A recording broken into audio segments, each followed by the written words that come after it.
Hello, listeners. Let's begin a new story. My son-in-law called me the basement grandpa at Thanksgiving. He set my plate on a folding crate near the cellar door while 60 friends and neighbors took their seats upstairs.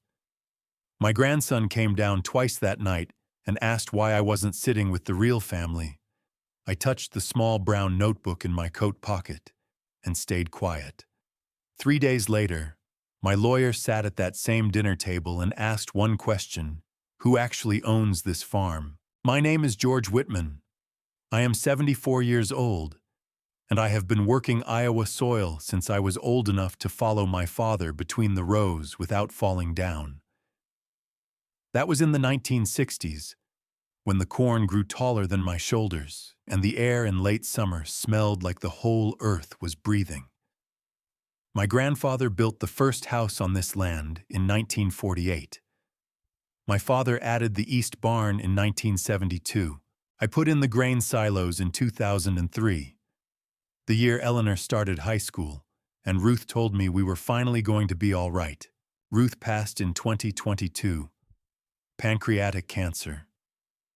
She was gone in 7 months from the day of her diagnosis, and the hardest thing I ever did was not cry in front of her during those last weeks, because she needed me steady more than she needed me honest about how badly I was breaking. She left behind a kitchen that still smelled like her bread on cold mornings. 312 handwritten recipe cards in a tin box on the second shelf, and the Whitman Family Land Trust, which she spent her last year building with our lawyer, Helen Brennan. While chemo made her hands shake over the papers, Ruth had a way of seeing what was coming before it arrived, not in any mystical sense, just the way a farmer reads the sky. You learn to notice things when you have spent enough years watching what happens when people ignore what the signs are telling them. She had watched Trent Maxwell for 7 years before she got sick. 7 years of holiday dinners and birthday parties and long Sunday afternoons on the farmhouse porch. She was never unkind to him. Ruth was never unkind to anyone in her life. But she told me things in private that I kept close. "That man talks about this land the way some men talk about money," she said one evening, washing dishes after a Sunday supper. "Like it's a machine. Like it exists to produce something and nothing more." I told her maybe she was being hard on him. She looked at me over her glasses the way she always did when I said something she had already considered and moved past. "George, you read soil like it speaks to you. But you get sentimental with people who are holding a shovel pointed at your foundation." She was right about that. She was right about most things. On Thanksgiving morning of 2026, I loaded her old pie carrier into the passenger seat of my Ford F-150 and drove the 12 miles from my house to the Whitman farm. Eleanor and Trent lived there now with the grandchildren. That had been Ruth's plan. The trust allowed it. The land stayed protected while the family had a roof and room enough to grow.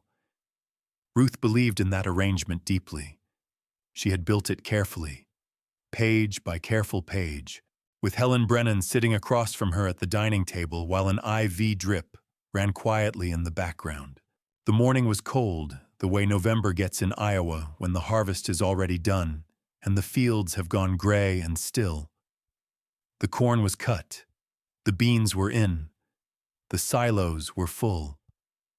There is a particular quiet that settles over a farm after the work of the year is finished, and I had always loved it. It told you the land had done what it was asked to do. Now it was resting, waiting for spring.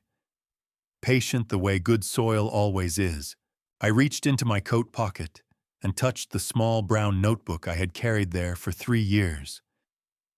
The leather was worn soft at the corners. The spine had cracked and been taped twice.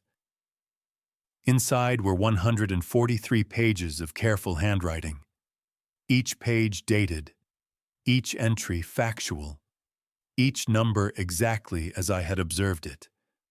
I had never shown it to anyone, not to Helen Brennan, not to my cousin Eli, not even to Eleanor. I parked beside the fence and sat for a moment with the engine off. 60 or more cars lined the gravel drive and spilled onto the grass along the road. The farmhouse windows glowed warm against the flat gray sky, and I could hear voices and music faintly through the old glass. I carried Ruth's pie carrier up the porch steps and knocked once out of habit before opening the door. Trent Maxwell stood just inside the entryway with a dish towel over one shoulder. He was 47 years old, with the posture of a man who had decided early that every room he entered existed to receive him. He had grown up in Chicago, studied business, and brought those particular sensibilities to everything he touched, including, as I was about to discover, Thanksgiving seating arrangements. Pa. He smiled with his whole face, the way men do when they have already decided how a conversation is going to end. He reached for the pie carrier without looking at it. Glad you could make it. We've got a full house today, inside. The farmhouse was warm and crowded and loud. 60 people at least. Neighbors I had known for 40 years. Men who had helped me work this land through drought years and flood years without once asking what was in it for them. Women who had sat beside Ruth at church suppers and community tables for 3 decades. Their children and grandchildren moved between rooms with plates and laughter and the easy comfort of people who believed they knew where they stood. I looked for Eleanor. She was near the kitchen doorway, adjusting a serving dish that did not need adjusting. She found my eyes for just a moment, then looked away. Trent appeared at my shoulder. So this year we're doing assigned seating, he said, easily, loud enough for the nearest guests to hear. Keeps things organized when you've got a crowd this size. A small pause, the kind that is meant to sound considerate. We figured you'd be most comfortable down by the cellar, easier on your knees than the main stairs. You know how it gets. Pa. He was smiling when he said it. Nobody in that room said a word. Trent put his hand on my shoulder and guided me toward the far end of the kitchen. The way you steer someone who does not know where they are going. The cellar door was beside the chest freezer. He opened it and held it with one hand, gesturing down the stairs with the other. At the top of the stairs, he raised his voice just enough to carry across the room. Basement's basically the storage room of the farm anyway, he said. Good enough for him. Someone laughed. I did not turn to see who. I carried my plate down the stairs. At the bottom sat a folding crate near the water heater. Someone had pushed a card table beside it. On the table was a paper plate covered loosely in foil, cold turkey, a spoonful of stuffing, gravy that had already begun to thicken at the edges. I sat on the crate. The metal groaned once under my weight, above me, through the floorboards. I could hear everything. Forks tapping plates, chairs scraping back. Trent's voice moving through the dining room with the easy confidence of a man who believed the room was his. Laughter rose and fell in waves. Someone clapped at something he said. The farmhouse sounded full and alive up there, and I sat underneath it. There is a particular kind of pain that does not announce itself with noise. It is not the pain of being struck. It is the pain of being placed lower, quietly, in front of people who have known you your whole life, and watching them decide it is easier to accept the arrangement than to question it. I did not touch the food. I put my hands in my coat pockets and looked around the basement. The chest freezer Ruth had stocked every October. The shelving I had built in 1989, still holding mason jars she had canned the summer before she got sick. The sump pump I had replaced 3 times. The electrical lines along the joists my father had run in 1964. This was my family's basement. 4 generations of Whitman hands had worked on every surface of it, and I had just been sent down here with a cold paper plate.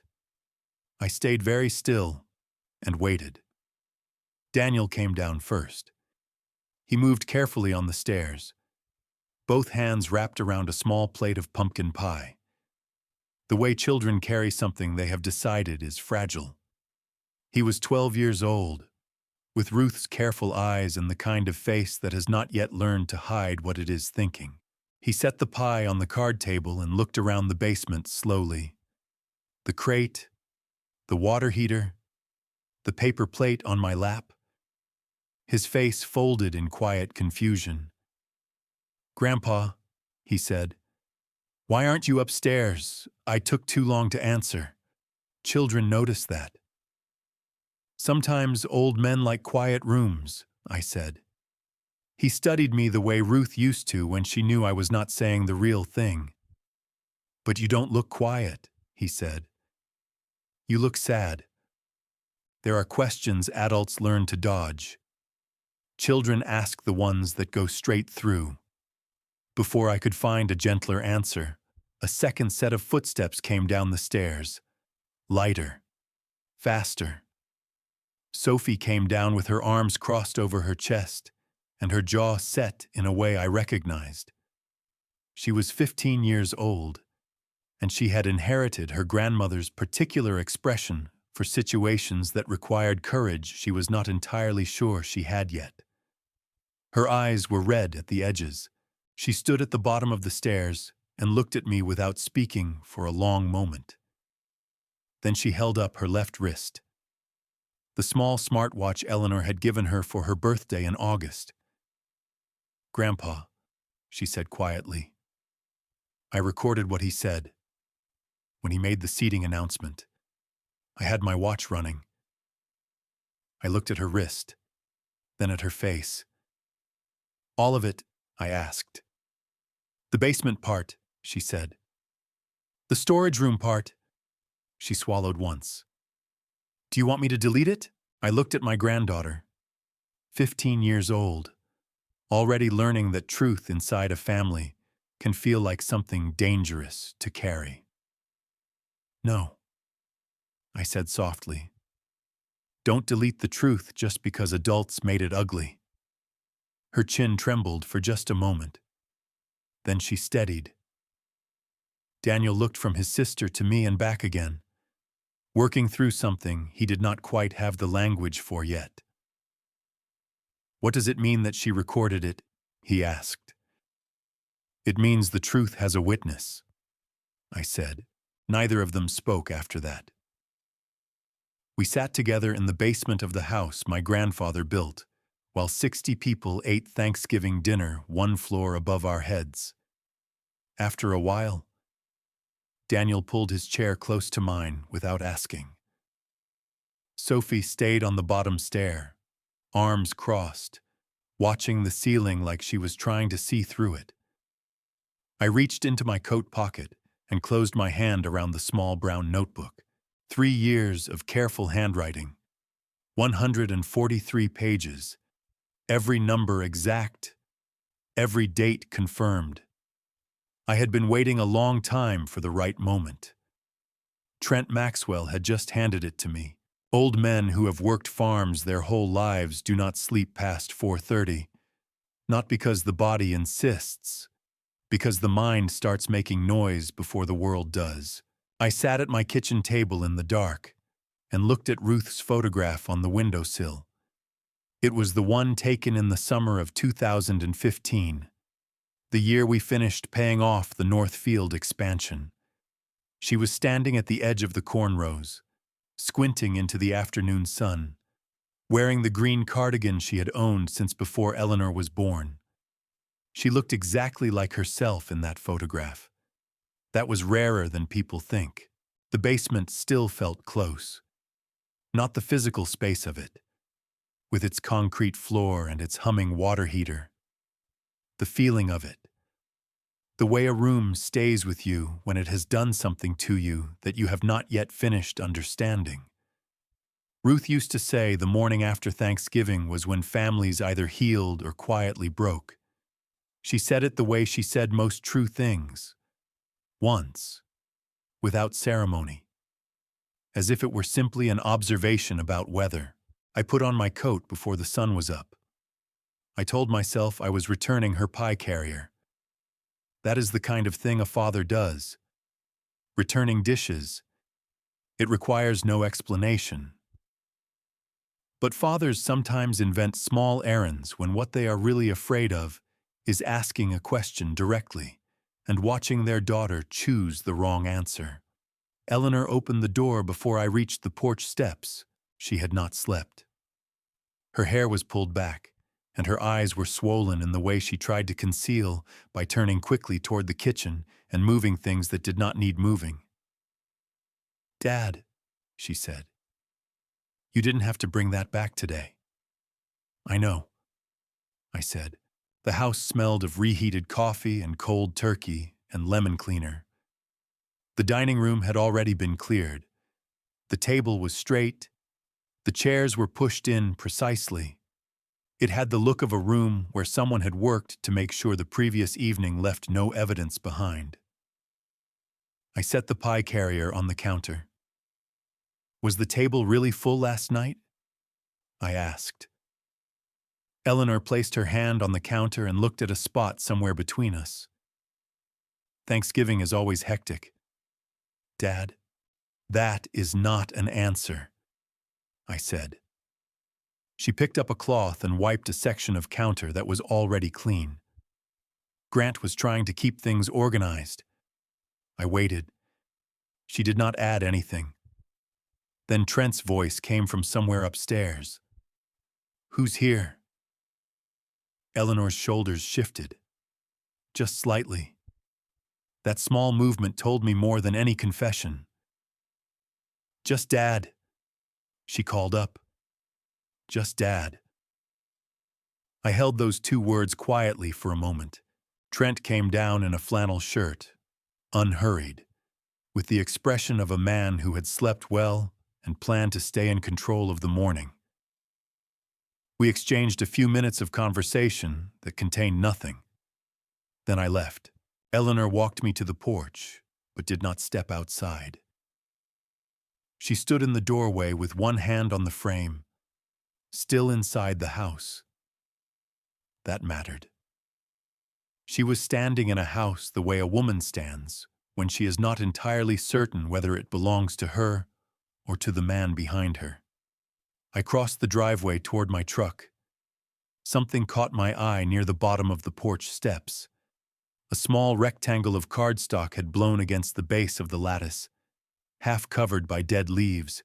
I bent slowly and picked it up.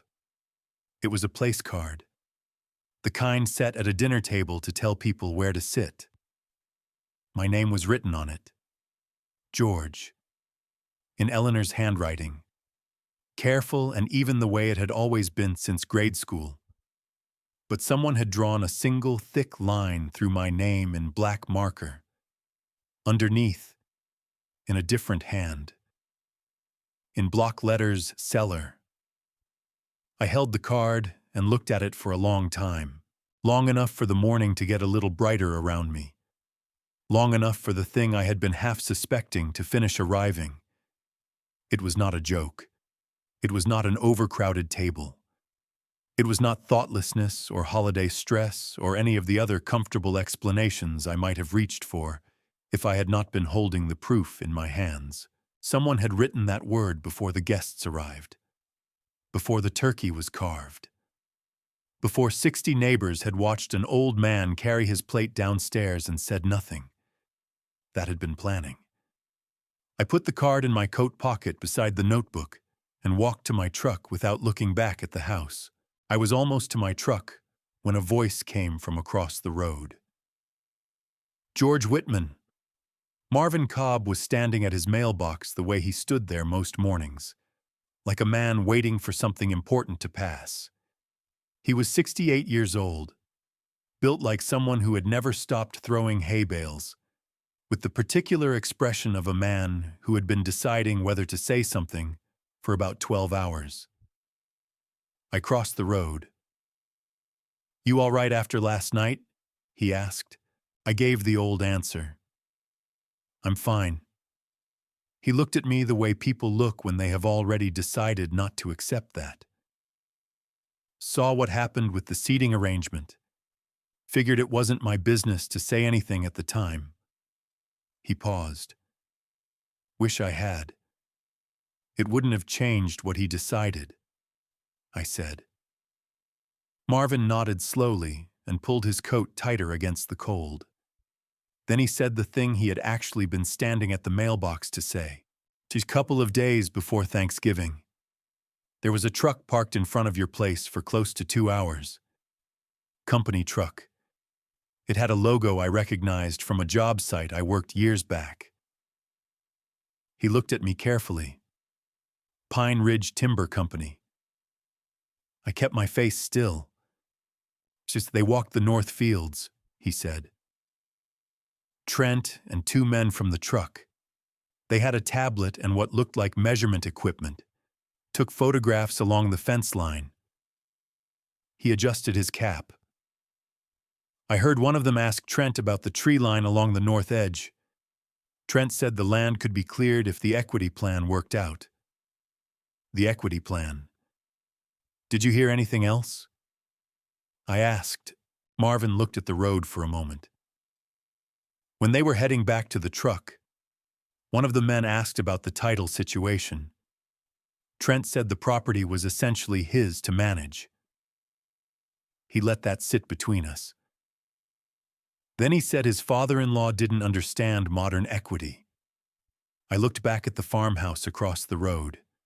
The kitchen window was lit. Somewhere inside, Trent Maxwell was probably on his second cup of coffee. "Thank you. Marvin," I said. He nodded once. "Your grandfather planted that north tree line in 1952. I remember watching your father tend it when we were boys." He looked down the road. "Figured you should know what I saw." I drove home with both hands on the wheel and nothing on the radio. At my kitchen table, I placed 2 things side by side: the crossed-out place card and the small brown notebook.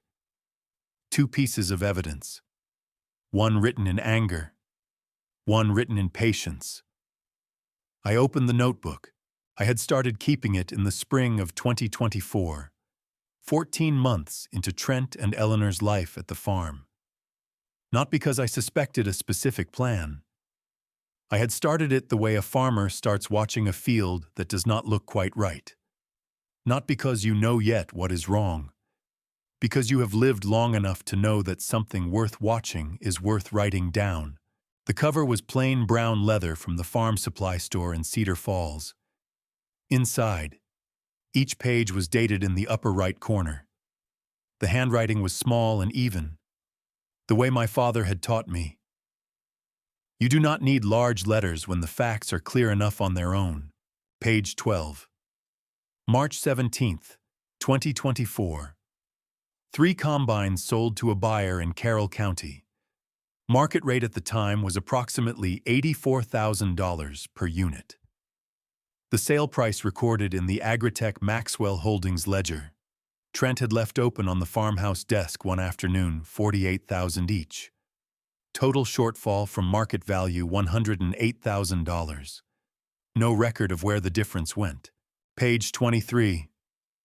October 3rd, 2024. A new LLC registered with the Iowa Secretary of State. Iowa Crop Solutions, LLC. Registered agent, a name I did not recognize at the time. Cole Vance.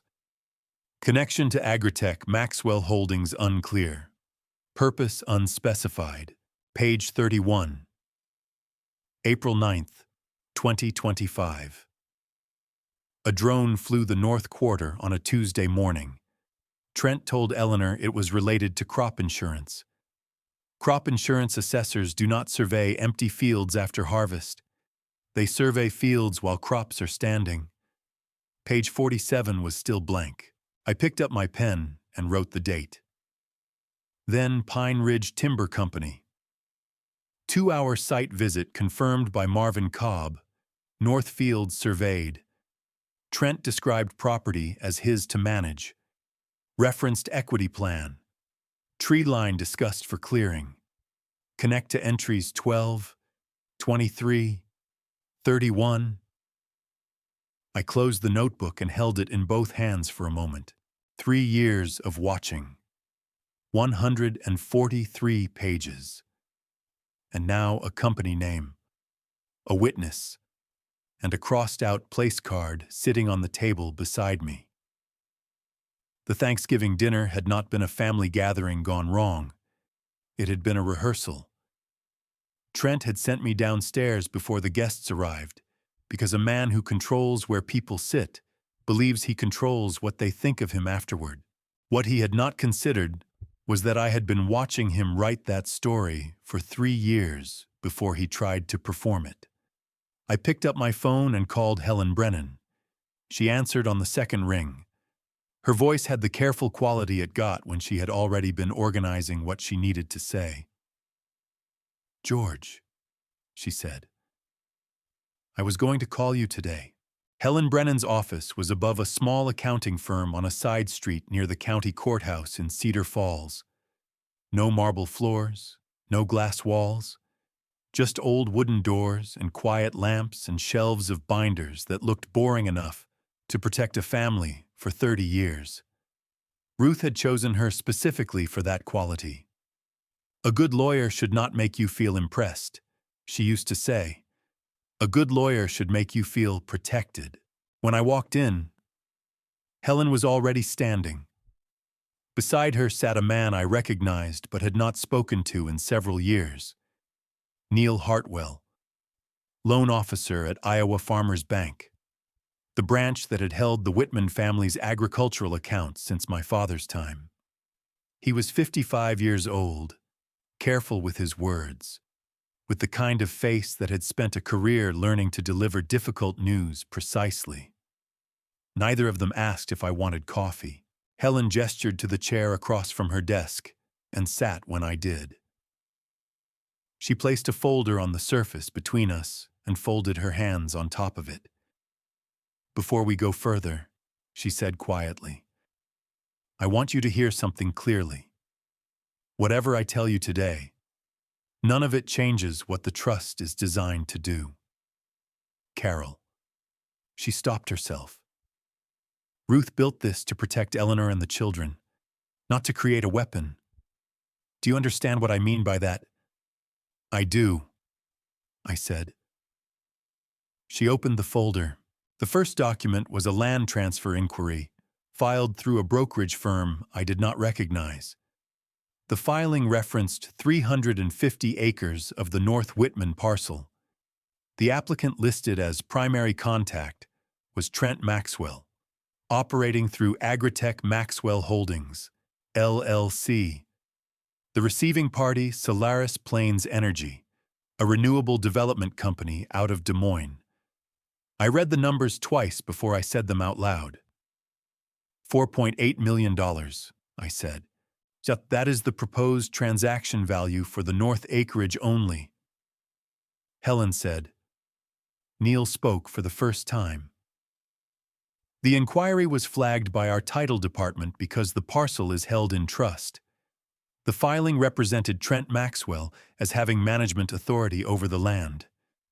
That language is inconsistent with the trust structure, which is how it reached Helen. I set the paper down carefully on the desk.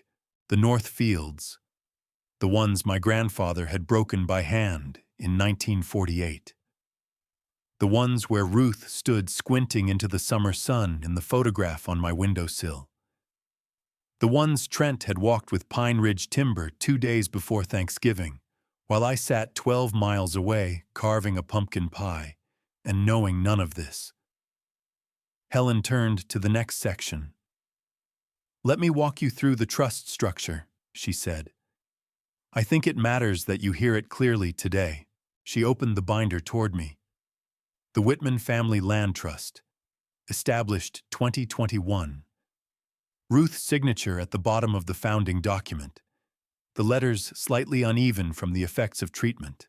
George Whitman is named sole trustee, Helen read, with full authority over all trust assets, including land, structures, and mineral rights. She paused. Eleanor Whitman Maxwell is named protected resident beneficiary. Daniel and Sophie Whitman Maxwell are named future educational and land beneficiaries. Another pause. Trent Maxwell, through his marriage to Eleanor Whitman Maxwell, holds conditional residential occupancy rights only. He may reside on the property. He may not sell, transfer, encumber, or represent ownership authority over any portion of the trust land. The office was very quiet. He never read this, I said. It was not a question. He signed occupancy acknowledgement documents when Eleanor moved into the farmhouse, Helen said. Whether he read them is a different matter, Neil added. The inquiry he filed with the brokerage misrepresented his standing entirely. Whether that was intentional or a result of genuine misunderstanding, I cannot determine. But the representation was inaccurate either way. Helen turned to the back of the binder. Behind several sections of legal language was a single handwritten page. I recognized the paper immediately. Ruth had used the same pale yellow legal sheets for every personal document she ever prepared. At the top, in her handwriting, stewardship clause. Personal addendum. Whitman Family Land Trust. Helen read it aloud. This land has been held, worked, and cared for by the Whitman family across 4 generations. It is not an asset to be optimized. It is not collateral for ambition. It shall not be converted, sold, leveraged, or transferred by any party other than the active trustee without the written consent of all living adult beneficiaries. Land cared for is land kept. I looked at those words for a long moment. Ruth had written them at our kitchen table while a treatment line ran quietly in her arm, and a cup of tea sat cooling beside her hand. I had been outside checking the east fence that afternoon. When I came in, she was capping her pen. I asked what she was writing.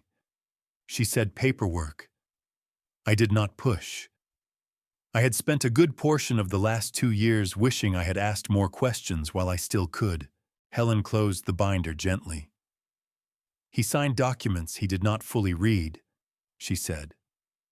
He moved into that farmhouse believing the marriage gave him something it did not. He loved the appearance of ownership, I said slowly, more than the details of it. Helen nodded once. He assumed the marriage was the deed, outside the window. December rain had begun moving across the courthouse square. People below walked with their heads down, carrying ordinary Thursday mornings in their arms, while on the second floor of an old brick building, 800 acres of Iowa farmland, balanced on a question Trent Maxwell had never thought to ask. Helen was not finished. She reached into the folder and removed a second set of documents with the Iowa Attorney General's office header across the top page. The broker who filed the inquiry, she said. Cole Vance. She laid 3 printed pages across the desk side by side. Neil's department flagged his name during the title review. It is not the first time it has come up in connection with agricultural trust properties in this state. 3 other cases in the past 4 years. Each involved a family land trust. Each involved a family member attempting to leverage trust assets under misrepresented ownership authority. All 3 are currently under active review by the Attorney General's office. I looked at the pages. Different farms, different families, different counties, same shape. He does this for a living, I said. He facilitates it, Helen said carefully. Whether it crosses the criminal threshold is what investigators are determining. Neil slid another document across the desk. It had come from the brokerage filing itself, a section of internal notes attached to the original proposal. He pointed to a line near the bottom of the second page without speaking. I read it aloud. Principal Trustee Elder Non-Participation noted.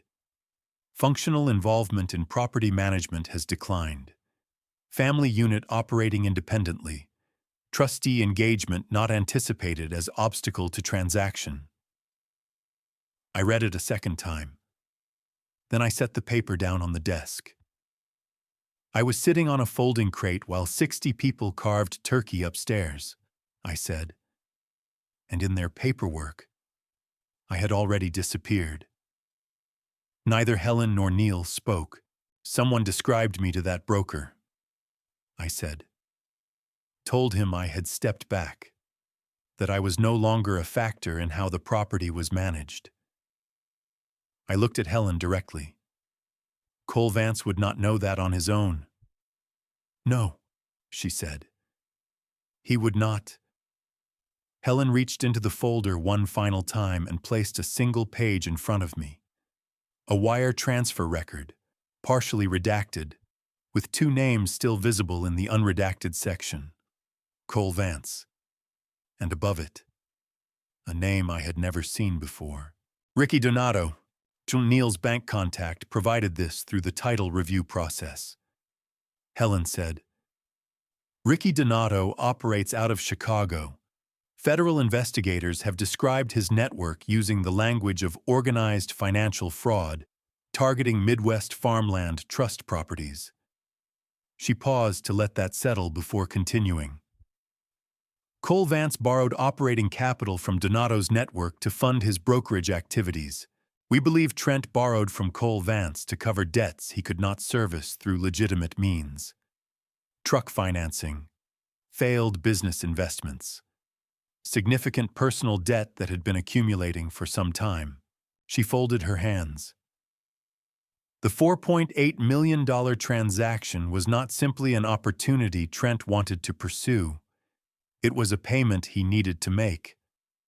And the men Ricky Donato works with, when a transaction fails to close on schedule, they do not communicate through lawyers. The rain against the window had steadied into something heavier. I sat with that for a moment and thought about the folding crate, the cold paper plate, the sound of 60 people laughing through the floorboards while I sat beneath them and tried to understand what I was feeling. I had read it as arrogance, as a man who needed a room full of neighbors to see him in control. I had been only half right. The Thanksgiving dinner, I said slowly. He needed the people in that room to see me sitting below the table, to accept it as normal, to believe it was something I had chosen. I looked at the wire transfer page, because if 60 neighbors saw an old man quietly step aside from his own farm, maybe the broker's paperwork could say the same thing. Helen nodded once. He had already started spending money he did not legally control. I said, we believe so, she said, which is why I did not want to wait before calling you. I stood and buttoned my coat. Helen rose with me. Go home tonight. George, sleep before we decide on next steps. Ruth's trust gives you significant authority, but I want you steady when we use it. I picked up the wire transfer page and looked at the name Donato one more time. Then I set it carefully back on her desk.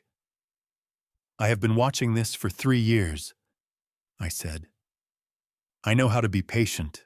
I drove home through rain that had turned to the season's first light snow somewhere between Cedar Falls and the county line. The fields on either side of the road were white at the edges and dark in the furrows, the way Iowa looks in the first hours of winter when the land is deciding what it is becoming. I thought about something Ruth had said the last time I told her I thought she was being too cautious about Trent. She was reviewing the final trust documents from the hospital bed, a pen in her hand and a cup of tea going cold beside her. She had looked at me over her reading glasses.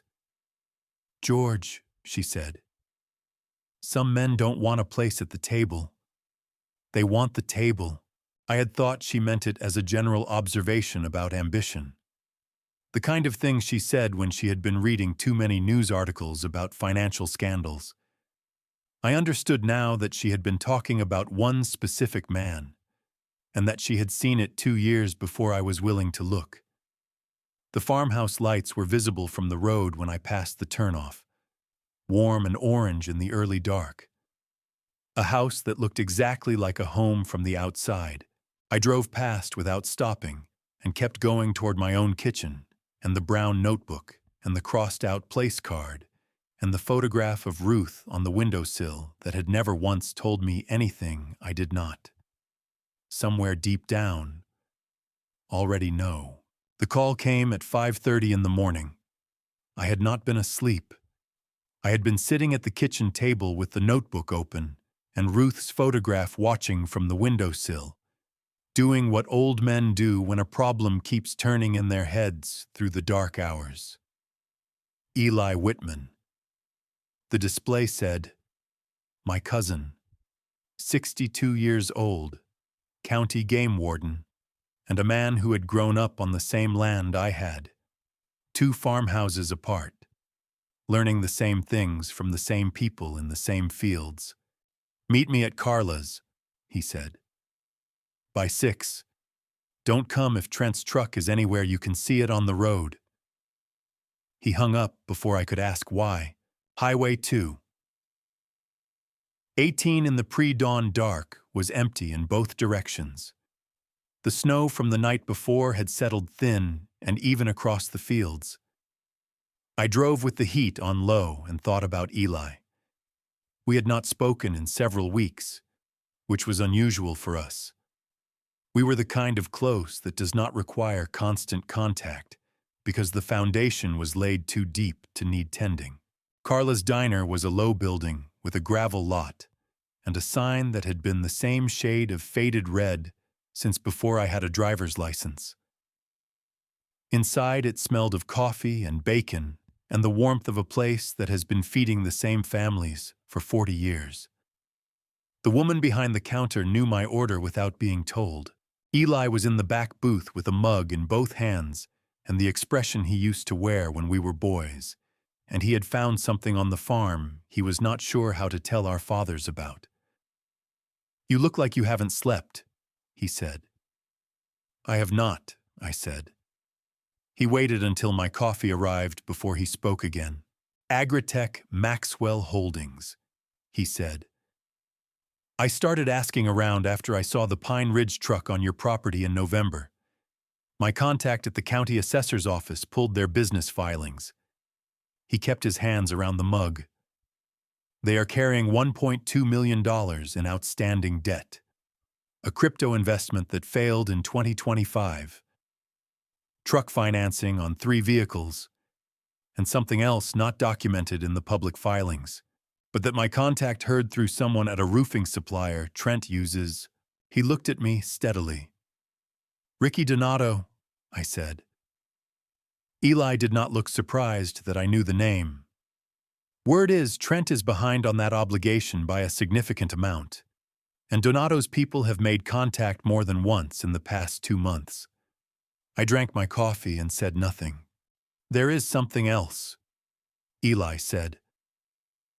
2 weeks before Thanksgiving, a drone flew the North Quarter on a clear Tuesday morning. I was doing a boundary check along the eastern tree line. Professional equipment, mapping grade.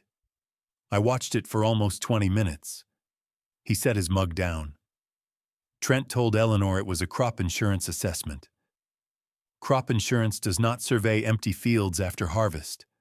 I said, no, it does not. He looked at his coffee. I photographed the drone and sent everything to Helen Brennan that same afternoon. I should have called you then. I kept telling myself it wasn't my place. Your family, I said. It is always your place. He nodded and did not argue. Then he reached into his jacket and slid his phone across the table. A photograph on the screen. blurry and taken from a distance, but clear enough to read. The Whitman farmhouse driveway on Thanksgiving night. A black Lexus parked at the edge of the gravel. Two men standing beside it. One of them was Trent Maxwell. The other I recognized from the wire transfer page Helen had shown me the day before. Cole Vance. I drove past on my way home from my sister's that night. Eli said, "Something about the car looked wrong for the occasion. Too careful about where it was parked." He tapped the screen once. "I sent this to Helen this morning before I called you." "Good," I said. Eli looked out the diner window at the gray pre-dawn settling over the highway. After a moment, he said, "You know what bothers me most about all of this?" I waited. He does not think he is stealing." Eli said, "He thinks he is solving a problem, being resourceful, making the asset work harder." His jaw tightened. "People stopped calling themselves greedy a long time ago. Now they call it strategy, equity management, optimizing the family's position." He turned his mug slowly on the table. "But whatever the language, he walked 60 of your neighbors through a Thanksgiving dinner where your name was crossed off the place card, and not one of them said anything loud enough to matter." I looked at the photograph on the phone between us. Two men who had been planning this before the first pie was set on the table. My phone buzzed against the laminate. Eleanor. Eli looked at the screen, then looked away toward the window with the careful courtesy of a man who understood that some conversations needed to happen without a witness in the room. I answered on the third ring. "Dad." Eleanor's voice had the uneven quality of someone who had been crying for a while, decided to stop before making the call, and had not quite managed it. "Sophie told me you have been talking to people." "People." "Eli, Helen, Marvin Cobb." The word she chose was people. "Yes," I said. Eli was looking out the diner window at the highway. His coffee sat untouched. "Stitu, Trent says you are trying to turn the family against him." Her voice dropped further. "He says you have always had difficulty letting go of the farm." I looked at the photograph still open on Eli's phone. Trent and Cole Vance beside the black Lexus on Thanksgiving night. "Eleanor," I said, "did you know about the Pine Ridge visit before Thanksgiving?" Silence. Not the pause of someone trying to remember. The other kind. The kind that already knows the answer and is deciding how much of it to give. "We were exploring options," she said finally. "Did you know about Solaris Plains energy? Her breathing changed. He said it was a way to stabilize things. The debt has been difficult. Dad, everything costs more. We have been trying to stay ahead of it. Eleanor." I kept my voice even. "When your mother was dying," she sat at the kitchen table with a treatment line in her arm and built that trust document herself. Page by page. She did it so that you and those children would always have a safe place to stand. She did not build it to be used as collateral for a debt she never agreed to. Eleanor started crying then. Not the controlled kind. The exhausted kind. When you have been holding something at arm's length for too long and your arms have finally given out. "I didn't understand all of it," she said. "I knew he was talking to people about the North Acreage. He said it was just exploring. He said eventually you would understand. I do not need you to be perfect," I said. "I need you to be honest with me." She went quiet. I could hear the farmhouse around her through the phone, a cabinet closing somewhere, a television in another room. The ordinary sounds of a family living inside a structure most of them did not fully understand. Then Eleanor said something so quietly I almost missed it. He said Thanksgiving would help reset the household. I did not speak. Those were his words, she said. Before the guests arrived, he said families sometimes need a moment that clarifies the new arrangement. The new arrangement. I looked across the booth at Eli. He had turned back from the window. He was watching me with the steady expression of a man who understood that what he was hearing mattered. Eleanor, I said slowly. The place card was written before the first guest arrived. The crate was placed at the bottom of those stairs before the turkey came out of the oven. He needed 60 people to watch me carry my plate downstairs without objecting. Because a man who accepts that arrangement in front of witnesses has, in some people's paperwork, already accepted what comes next. She did not answer, but she did not hang up. I love you, I said. That has never been in question. But you need to understand what has been happening inside that house.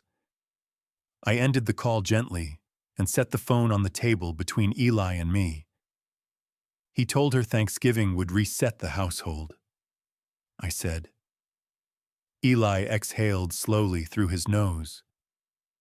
He planned the seating arrangement the same way he planned the broker filing.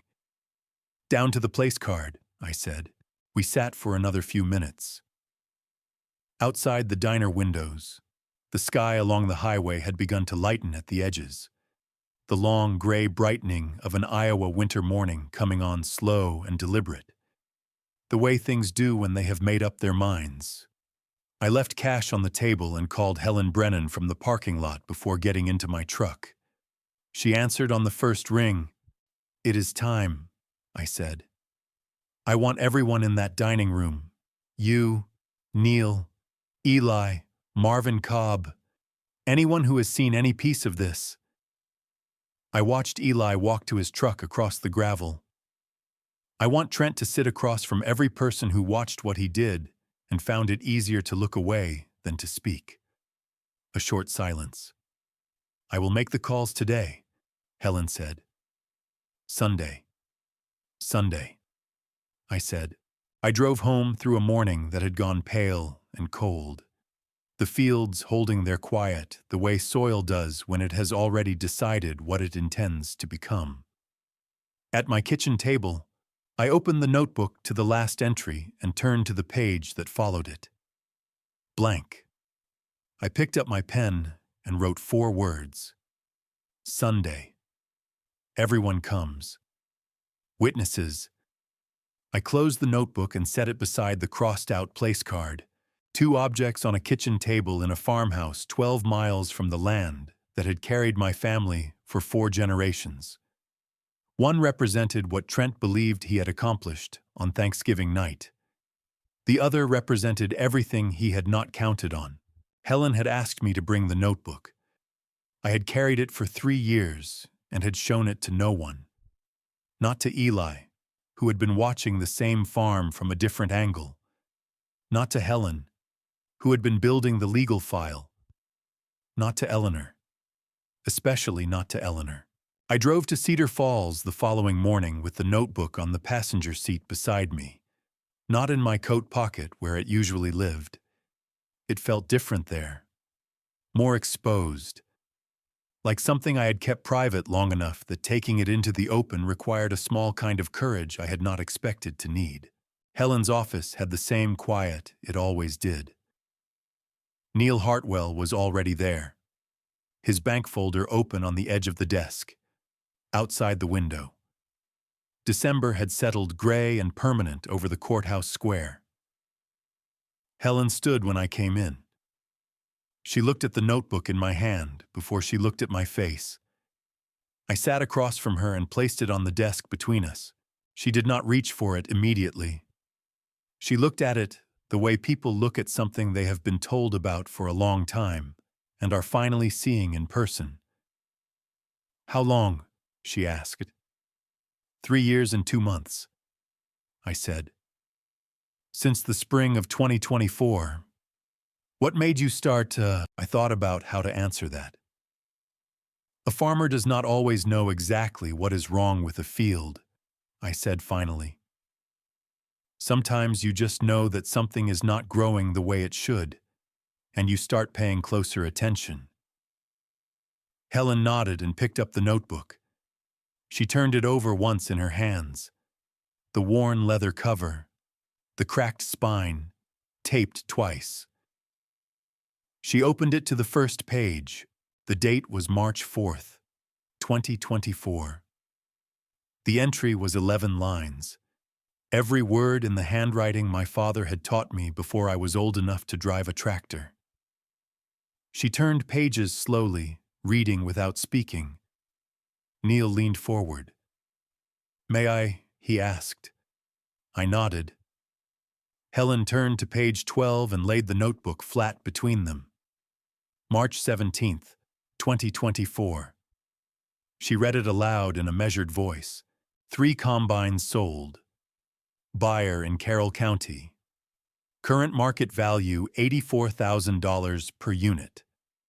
Recorded sale price in Agritech Maxwell Holdings ledger. Observed on farmhouse desk. March 15th, $48,000 per unit. Total difference from market value across 3 units, $108,000. No corresponding deposit to farm operating account. No invoice or explanation on file. Neil opened his folder without being asked. He ran his finger down a column of figures and stopped. "Verified," he said quietly. "Sale recorded at Carroll County through Agritech. Price matches what is written here." Helen turned to page 23. October 3rd, 2024. Iowa Crop Solutions, LLC, registered with Iowa Secretary of State. Registered agent Cole Vance. No public connection to Agritech Maxwell Holdings at time of registration. Purpose of entity unspecified. Neil was already turning pages in his folder. "Confirmed," he said. "Same Cole Vance?" The LLC was registered 11 days before Agritech filed a credit application with a private lending firm. Helen turned to page 31, April 9th, 2025. Unmanned aerial vehicle observed flying north quarter, approximately 7:45 in the morning. Professional equipment, not recreational grade. Flight pattern consistent with mapping survey, not crop monitoring. Trent told Eleanor same afternoon it was related to crop insurance renewal. Insurance assessors contacted for confirmation, no scheduled survey on file for that date. The office was very still. Neil closed his folder. He looked at me across the desk with an expression I could not entirely read. Something between professional regard and something more personal. "George," he said, "I have been in agricultural banking for 28 years. I have seen a fair number of dispute files." He set his hand flat on the folder. "Every transaction you recorded in that notebook, we have now verified through Iowa farmers' bank records, county filings, and the brokerage documentation Helen received through the title flag." He paused. "Every single one." I said nothing. "The dates match," he continued. "The figures match. The entities match." He looked at the notebook lying open on Helen's desk. "If this ever goes in front of a judge, and I think it may, this document is going to matter considerably." Helen closed the notebook gently. She held it in both hands for a moment before setting it back in front of me. "George," she said, "this isn't a farmer's log. This is a case file." I looked at the worn leather cover, the tape on the spine, 143 pages of early mornings at the kitchen table, of writing down what I saw, because Ruth had always said that plain truth should be recorded before clever people had the chance to decorate it. "No," I said. "It is the same thing." Neil almost smiled. Helen set her pen down and folded her hands. "There is one more thing we need to go through before Sunday," she said. "The email Neil's contact forwarded this morning. She turned her laptop toward me. The subject line read, Whitman Property Family Authority Transition Pre-Approved. I leaned forward and began to read. The email had been forwarded to Helen through Neil's contact at the title company. The original sender was Cole Vance. The recipient was a name I did not recognize, an internal address at Solaris Plains Energy. The timestamp showed it had been sent 9 days before Thanksgiving. I read it twice before I said anything. The subject line was what Helen had already shown me. Whitman Property Family Authority Transition Pre-Approved. But the body of the email went further than the subject suggested. Cole Vance had organized it like a business memo. Projected equity access, $4.8 million. Pending trustee non-interference. Vehicle debt consolidation estimate. Basement conversion cost projection and rental income offset. Timeline for North acreage transfer. And near the bottom of the third paragraph, a line that arrived in my chest like something physical. Family elder participation expected to reduce following holiday transition event. Thanksgiving boundary reset confirmed with client. I sat back in the chair. Helen did not speak.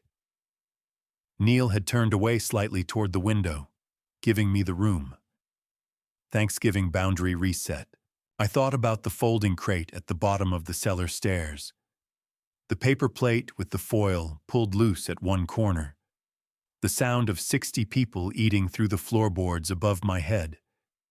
The way Trent had raised his voice just enough to carry across the kitchen when he made the announcement. I had thought about that moment many times in the days since. I had turned it over the way you turn a stone to see what is living underneath it. And each time I had arrived at the same uncomfortable truth, that Trent was not a foolish man. Arrogant. Yes. Reckless with other people's dignity. Yes. But not foolish. A foolish man improvises humiliation. He loses his temper and says something he regrets. Trent had written this email 9 days in advance. He needed the room to see me accept it. I said. My voice came out quieter than I intended. 60 witnesses watching an old man carry his plate to the basement without objecting. He needed that image to exist. So that later, when his broker described a trustee who had stepped back from involvement, it would not be a lie so much as a performance that had already been given. Helen opened the trust binder. She turned to the back section without looking.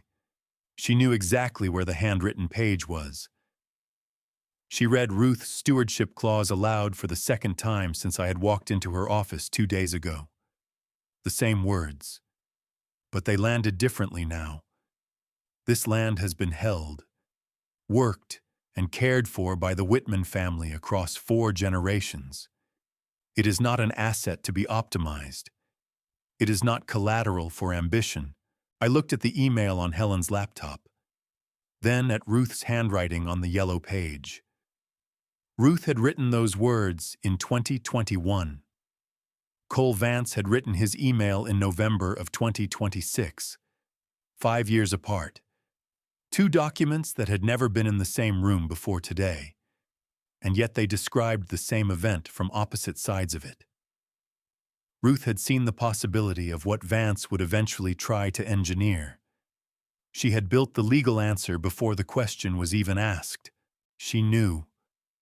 I said, not to Helen or Neil specifically, to the room, to the version of Ruth that was always somewhere in the back of my thinking when things became serious. She could not have known the specifics. Helen said carefully, no. I agreed. But she knew the pattern. She knew that a man who talks about land the way Trent talks about it eventually stops talking and starts acting. I looked at the stewardship clause. She built the answer before the question arrived. That was how she thought. Neil turned back from the window. The email also references the basement conversion, he said. Separate entrance. Projected rental income. It was not incidental. The basement was already part of the financial model. The basement, where Trent had sent me to sit on a folding crate with a cold paper plate while 60 neighbors ate Thanksgiving dinner above my head. Where he had needed me to be seen accepting a lower position so that the paperwork could eventually describe a trustee who had quietly stepped aside. He did not send me downstairs because he disliked me, I said slowly. He sent me there because he needed people to believe I had already made peace with being irrelevant. I closed my eyes for just a moment. A man sitting in the basement of his own farm on Thanksgiving, eating alone while the family celebrates above him. That is the image a broker puts in front of a lender when he wants to argue that trustee resistance is no longer a realistic obstacle. Helen folded her hands on the desk.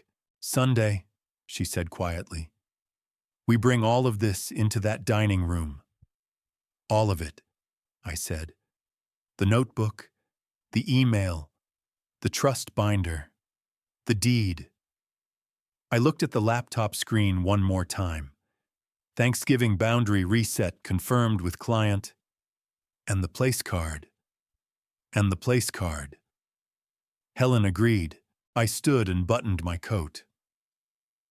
Outside the courthouse square, the December afternoon had gone the particular shade of gray that settles over Iowa when the light runs out early and the cold moves in behind it. I picked up the notebook from the desk and put it back in my coat pocket where it had lived for 3 years. It felt the same as it always had. Worn leather. Familiar weight.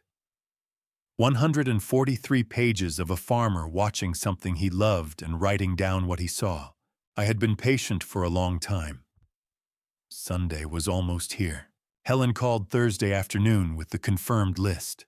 Herself, with the full trust binder.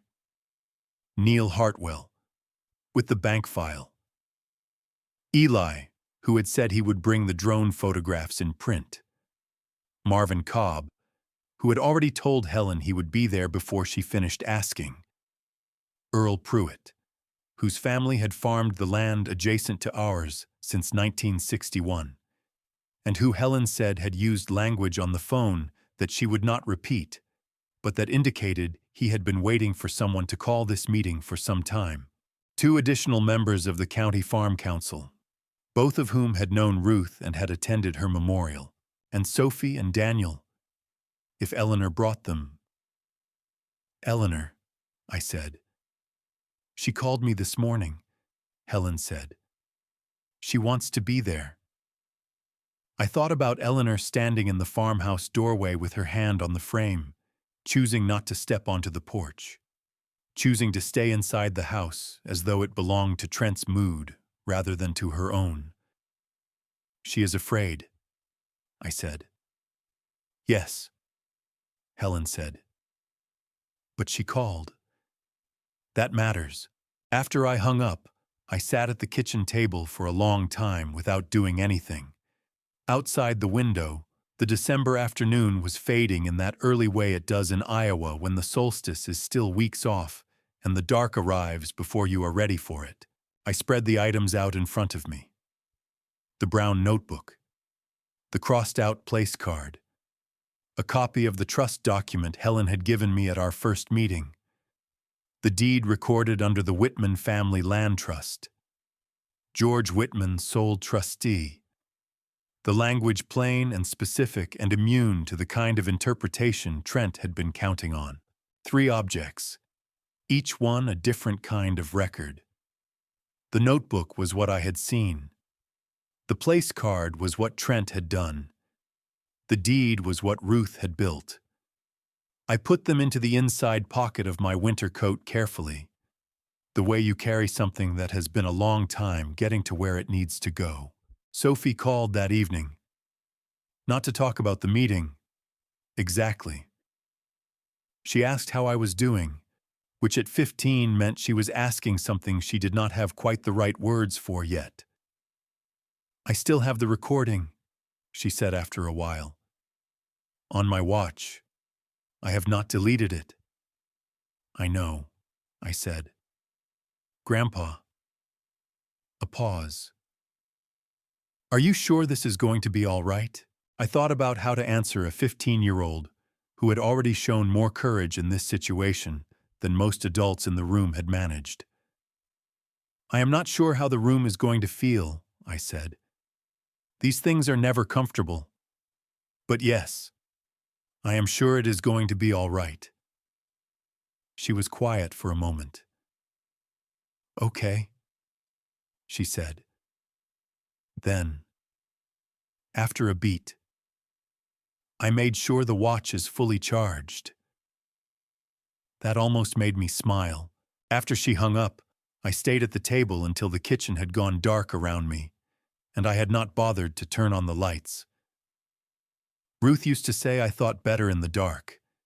She was not wrong about that either. I thought about the North Fields, 800 acres of Iowa soil that my grandfather had worked by hand before the equipment existed to do it easier. Land that had fed 4 generations of Whitman children and buried 3 of them and would outlast every person currently arguing about it by centuries at minimum. Land did not care about broker filings or equity strategies or Thanksgiving seating arrangements. Land simply continued, patient and indifferent to the smaller concerns of the people moving across its surface. Trent had looked at those fields and seen a number: $4.8 million. A solution to a problem he had made for himself through bad decisions and borrowed ambition. I had looked at those fields my entire life and seen a responsibility, something handed to me by people who had worked it before me, to be handed on to people who would work it after. That was not sentimentality. That was the plain understanding that some things belong to more than one person at a time. That the living are always, in some sense, holding something in trust for the dead who gave it and the children who will receive it. Ruth had understood that better than I had been able to say it. She had written it into law. I turned on the kitchen light finally and stood and put my coat on the hook by the door. Before I went to bed, I looked at her photograph on the windowsill one more time. The green cardigan, the squinting eyes, the north field behind her going gold in the afternoon light of a summer that was now 6 years gone. Sunday, I told her. The photograph said nothing back. But somewhere in the particular quiet of a December night on an Iowa farm, with the fields holding their frozen patience outside every window, I felt the same thing I always felt when I talked to her photograph, that she already knew, and that she was not worried.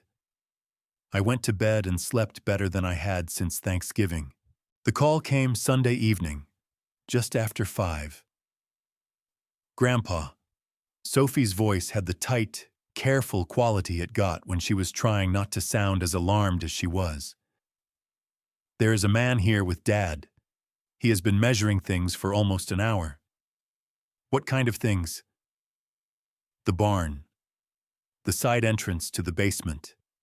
He has a tablet and a laser measure, and he keeps taking photographs. A pause. His truck has a logo on it. What does it say? I heard her moving, crossing a room, looking out a window. Solaris Plains Energy, site assessment. I was already standing. The drive to the farm took 12 minutes. I did not call ahead. A building inspector learns early that the most accurate picture of a situation is the one you see before anyone knows you are coming. The white SUV was parked at the edge of the gravel drive with its engine off. Clean vehicle. Professional. The kind a company sends when they believe a site visit is already a formality. I parked behind it and walked to the front door and let myself in without knocking. The farmhouse entry was quiet. From somewhere beyond the kitchen, I could hear voices, low and businesslike. I followed them through the hallway and out the back door toward the barn. Trent was standing in the open barn doorway with two men in dark navy jackets. One held a tablet. The other had a surveying instrument on a tripod that he was in the process of repositioning toward the north fence line. Between them on a folding table lay a printed map I recognized immediately. A subdivision diagram. The north parcel divided into sections, each one labeled with a projected development code. Trent saw me before I reached the barn. His expression moved through three things quickly: surprise, calculation, the particular smile of a man deciding how much control he still has over a situation. Pa. He stepped forward slightly, as if to intercept the space between me and the two men. Didn't expect you tonight. Evidently, I said. I looked at the map on the table. I looked at the surveying equipment. I looked at the tablet in the first man's hand, which showed a three-dimensional rendering of the north acreage with proposed access roads drawn in. Agricultural diversification, Trent said. We are just exploring some preliminary options. On trust property, I said. The two men from Solaris exchanged a brief look. The one with the tablet lowered it slightly. I turned and walked back into the farmhouse and down the cellar stairs. The folding crate was still there, exactly where it had been on Thanksgiving night. Beside the water heater, next to the card table. Someone had moved the card table a few inches, but had not bothered to move the crate. The crossed-out place card was on the workbench along the far wall, under a screwdriver and a coil of electrical tape. He had left it out in the open, not because he had forgotten it. A man planning a subdivision of 800 acres does not forget a place card. He had left it out because he no longer felt the need to hide it. Because in his understanding of the situation, the old man's feelings about a piece of cardstock were no longer a factor worth managing. I heard footsteps on the cellar stairs. The contractor came down first, a man in his 40s with a work jacket and a laser measuring tool clipped to his belt. He stopped when he saw me. I didn't know anyone else was. "What is your name?" I asked. He hesitated. "Darren." "Darren," I said.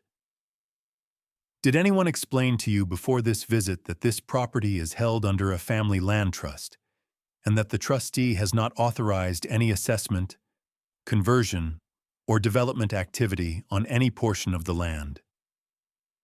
Darren looked immediately toward the top of the stairs, where Trent had appeared. "That is not his concern," Trent said. His voice had dropped to the register it used when he was working to remain in control of something he could feel slipping. "It concerns anyone who has conducted a professional assessment on the property," I said, "because that work may be referenced in future legal proceedings." Darren began quietly detaching the measuring tool from his belt clip and placing it in his bag. I walked to the folding crate and stood beside it. "Is this where future tenants sit?" I asked. Trent came down the last few stairs. "You are twisting something that is a straightforward financial conversation into—" "Darren," I said, without looking away from Trent. "You can go." Darren went. His boots were quick on the stairs. The back door of the farmhouse opened and closed. Trent and I stood in the basement of the Whitman farmhouse looking at each other across the folding crate and the crossed-out place card and the 3 years of quiet watching that had led to this particular moment. Then footsteps on the stairs, lighter, slower. Eleanor appeared at the top of the cellar stairs. She had her hand on the railing, and her eyes were moving between me and Trent, the way eyes move when a person is trying to calculate what is about to happen and whether they can stop it. "Dad," she said. "Please." I looked at her hand on the railing, knuckles slightly white, still standing inside the house, one step above the basement, not fully in either place. She had been standing in that particular threshold for a long time. Trent turned toward Eleanor with the expression of a man who has decided the best way to manage a situation is to manage the audience. "It is fine," he said. "Your father was just leaving." "I have not decided that yet," I said. Eleanor came down 2 more steps. She was looking at the workbench where the crossed-out place card sat under the screwdriver and the coil of tape. She had seen it before I had arrived. I could tell by the way she did not look at it again. Trent moved to say something further, but a new sound came from the top of the stairs. Smaller footsteps this time. Careful and unhurried. Daniel came down carrying a piece of paper folded once in the middle. He was still in his school clothes, a navy sweatshirt and dark jeans, with a look of mild concentration that meant he had been working on something and wanted to show it before he forgot. "Grandpa," he said, "I made something at school. My teacher asked us to draw something that happened over Thanksgiving break." He handed me the paper. I unfolded it. It was done in crayon and marker, the way 12-year-olds draw when they are being earnest rather than artistic. A long table across the top of the page, 7 figures seated around it, drawn in the simple shorthand of a child who has not yet learned to make people look complicated. Below the table, separated from it by a thick crayon line, a single smaller figure sat beside a square shape. Inside the square, in careful block letters, "Basement." Underneath the drawing, in Daniel's uneven handwriting, "Grandpa ate down here." I looked at it for a long time. The room had gone very still, not the polite stillness of people being careful, the involuntary stillness of people who have seen something they cannot immediately process. Eleanor put her hand over her mouth. Trent looked at the wall.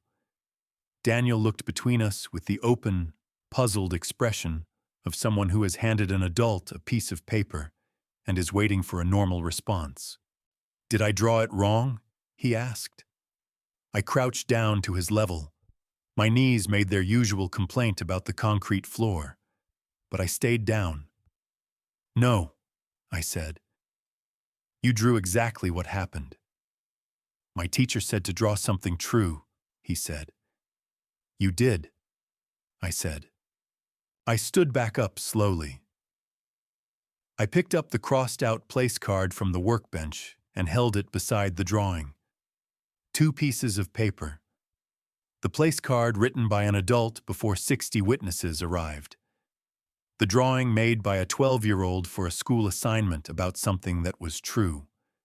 The same event, the same basement, 2 entirely different kinds of record.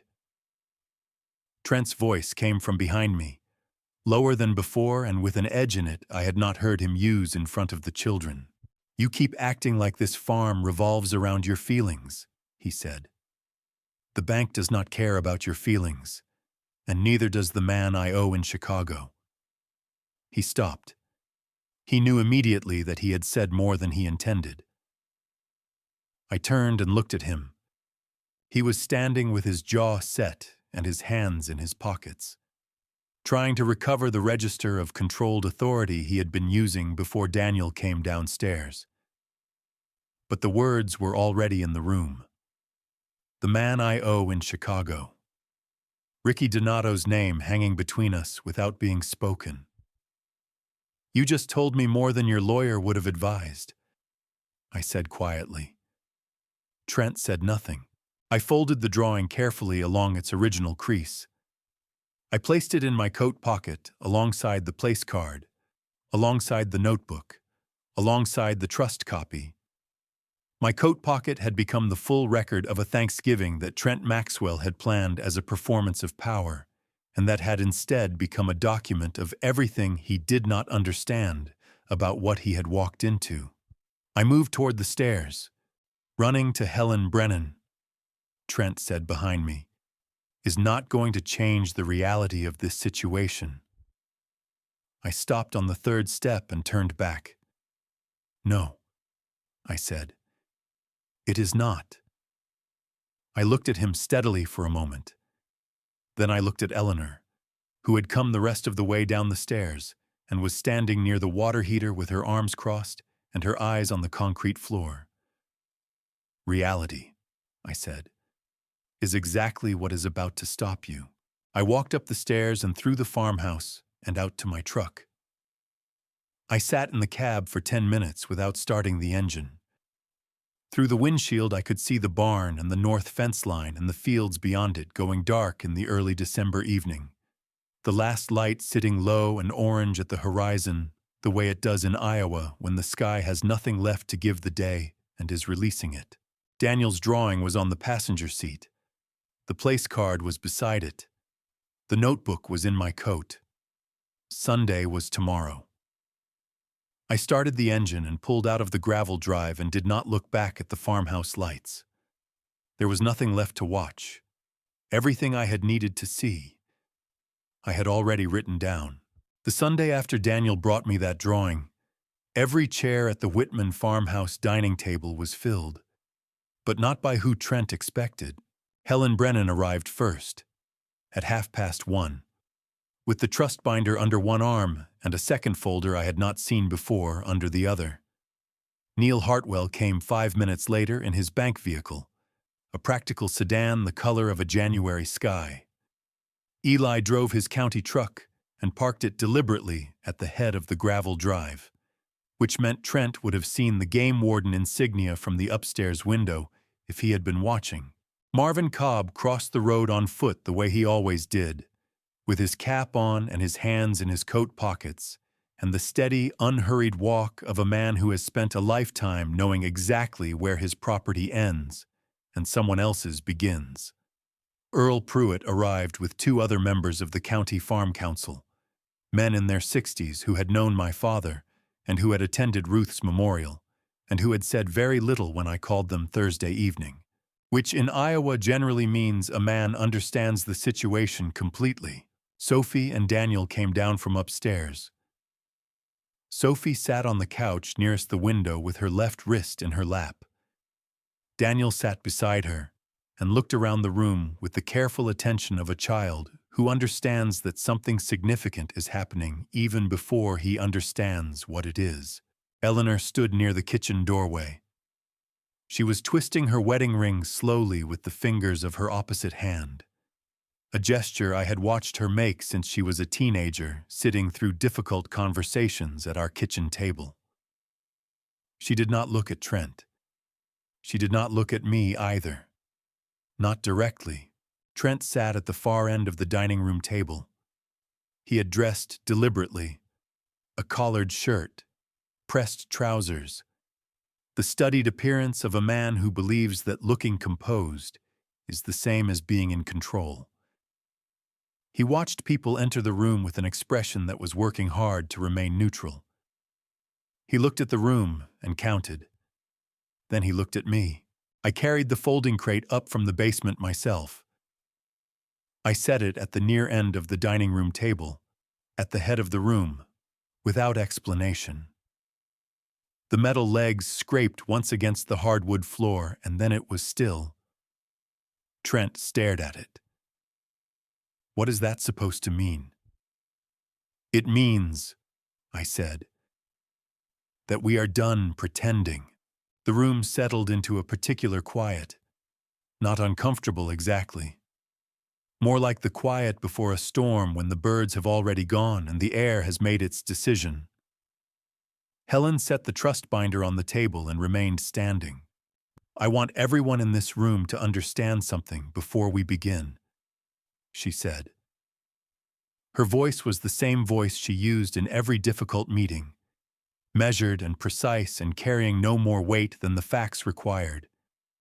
This farm is not under review because of financial hardship. It is not under review because of a difficult economy or a struggling family or a misunderstanding between relatives. She looked directly at Trent. It is under review because financial pressure was used to justify humiliation, misrepresentation, and unauthorized land transfer activity on a protected family trust property. Trent leaned back slightly. That is a significant characterization of what was a preliminary. Mr. Maxwell, Neil said from his chair, without raising his voice. We have the broker filings. Trent closed his mouth. Helen continued. Before we go through the documentation, I want to give the floor briefly to someone else. She looked at Sophie. Sophie stood. She did it without theatrics, without a speech, without any of the things that adults do when they are performing courage rather than using it. She simply stood up from the couch and faced the room with her smartwatch face up in her left palm. Trent's expression changed. Something moved behind his eyes. 3 weeks ago, Sophie said, my father told my grandfather that the basement was basically the storage room of the farm. He said it was good enough for him. She looked at her father without flinching. I recorded it. Abby, Trent started, then caught himself. Sophie. You were not. No, Sophie said. One word. Quietly delivered. The most certain sound in the room. She pressed play. Trent's voice came through the small speaker clearly enough for everyone to hear. Basement's basically the storage room of the farm anyway. Good enough for him. Then a brief pause. Then laughter, low and comfortable. The laughter of a man performing for a room. And then, smaller and further from the speaker, but still distinct, a 12-year-old boy's voice asking why his grandfather was not upstairs. Nobody in the room moved. The recording ended. The dining room of the Whitman farmhouse was completely silent. Outside the windows, the December fields lay gray and frozen under a low sky. Inside, 12 people sat with the specific stillness that falls over a room when something has been said that cannot be unsaid, and everyone is waiting for someone to decide what happens next. Trent spoke first. His voice had an edge in it that was trying very hard to sound like reason. That was taken out of context. It was Thanksgiving. There were 60 people. There were 2 empty chairs upstairs, Marvin Cobb said from the wall. He said it the way he said most things, quietly and without looking for a reaction. I counted them. Trent looked at Marvin, then at Eleanor. Eleanor looked at the table. I reached into my coat and placed the small brown notebook in the center of the dining room table. Now, I said, I would like to read you something. I opened the notebook to page 12.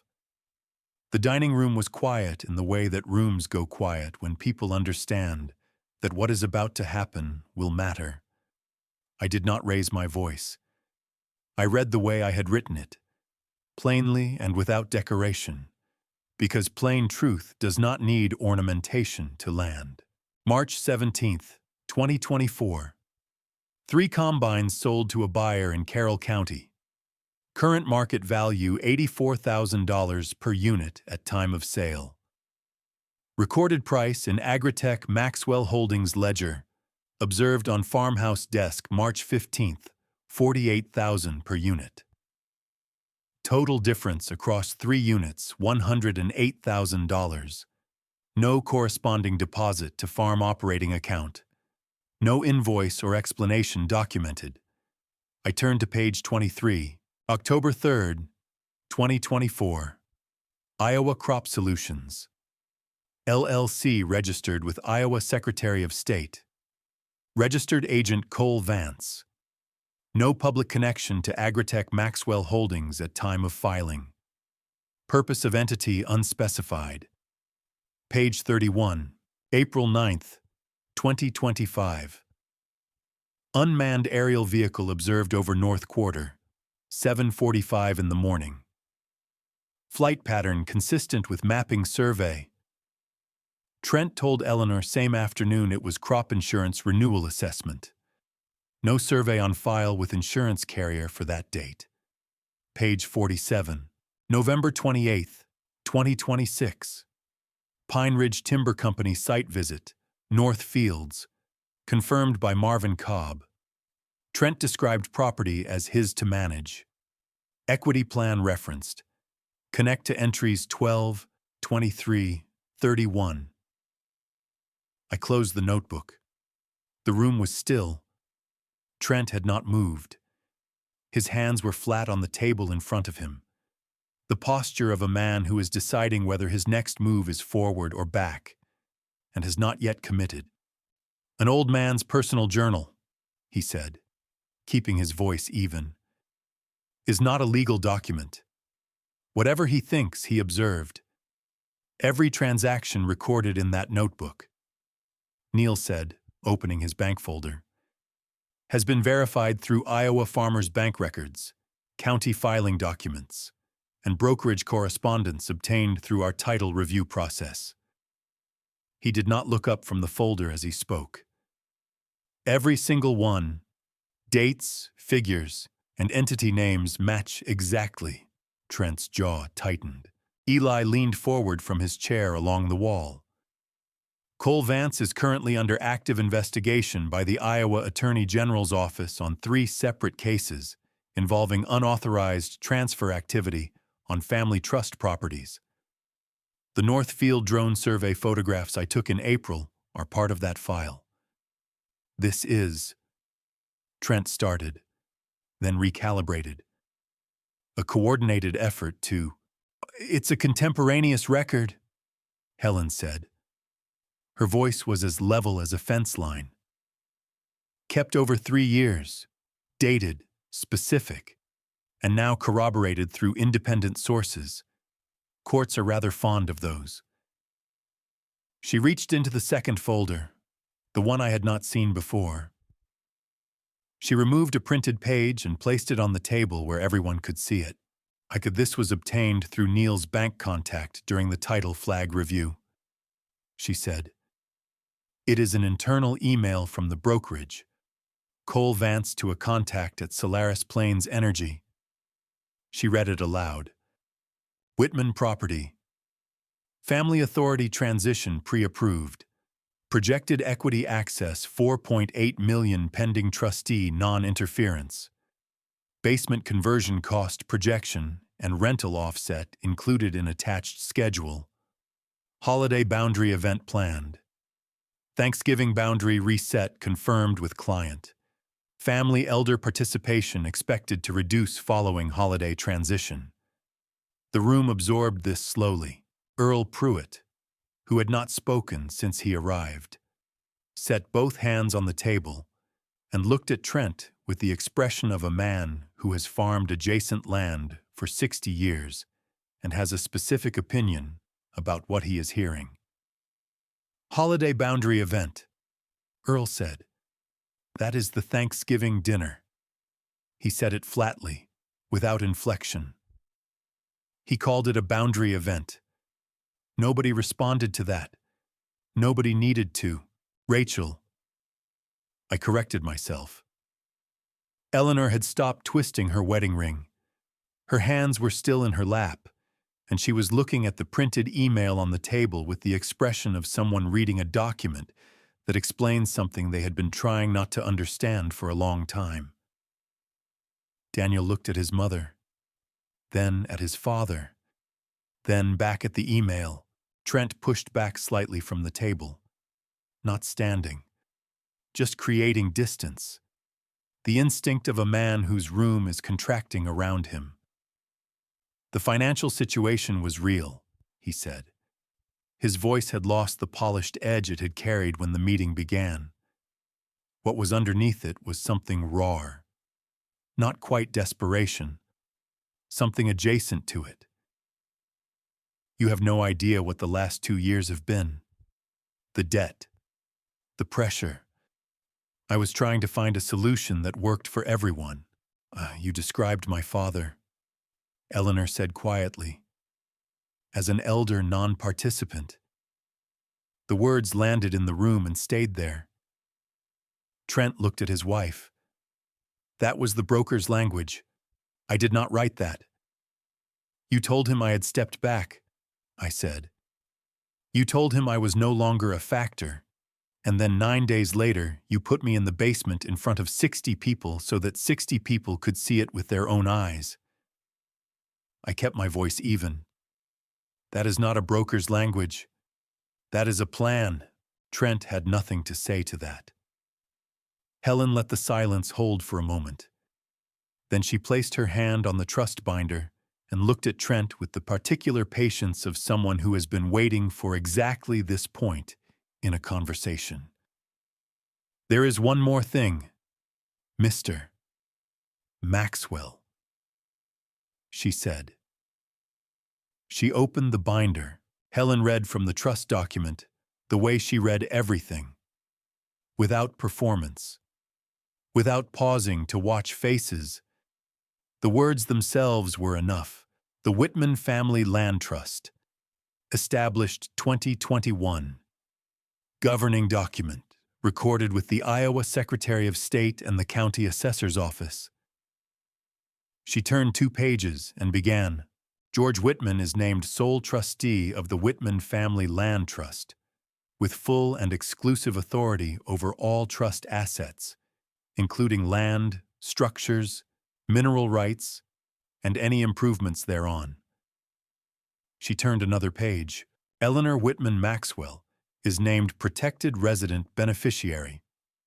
Daniel Whitman Maxwell and Sophie Whitman Maxwell are named future educational and land beneficiaries, whose interests are protected under the terms of this document, regardless of changes in household composition. She paused, looked up once across the table, then continued. Trent Maxwell, through his marriage to Eleanor Whitman Maxwell, holds conditional residential occupancy rights only. He may reside on the protected property for the duration of the marriage. He may not sell, transfer, encumber, collateralize, or represent ownership authority over any portion of the Whitman family land, structures, or assets held under this trust. Helen set the document down. The room did not move. Trent stared at her, then at the binder, then at the page. That is not possible, he said. Neil slid a document across the table without standing. The deed copy, recorded 3 years ago, stamped by the county recorder's office, the trust name printed clearly across the top. Trent grabbed it. His eyes moved across the page quickly at first, scanning, looking for the error or the exception or the clause that would make the language mean something different than it said. Then his eyes slowed. Then they stopped. The room waited. Trent looked at Eleanor. You knew, he said. Eleanor had been very still for several minutes. She looked at her husband now with an expression that was not anger and was not guilt exactly. It was the expression of someone who has been carrying something heavy for a long time and has finally set it down, and is not yet sure whether what they feel is relief or grief or both at once. I knew my father and my mother built this trust to protect us, she said. I did not understand all of it. You should have told me. You should have asked, she said quietly. Trent turned to me. His voice had changed again. The rawness from before had moved into something else, something harder and more exposed. You did this to control us, he said. You have always used this farm to keep Eleanor dependent on you. This is not protection. This is Trent. My voice was even. He stopped. I reached into my coat pocket. I placed Daniel's drawing on the table. Then I placed the crossed-out place card beside it. The 2 pieces of paper lay next to each other in the center of the dining room table, between the trust binder and the notebook and the bank folder and the printed email. One drawn in crayon by a 12-year-old boy for a school assignment about something that was true.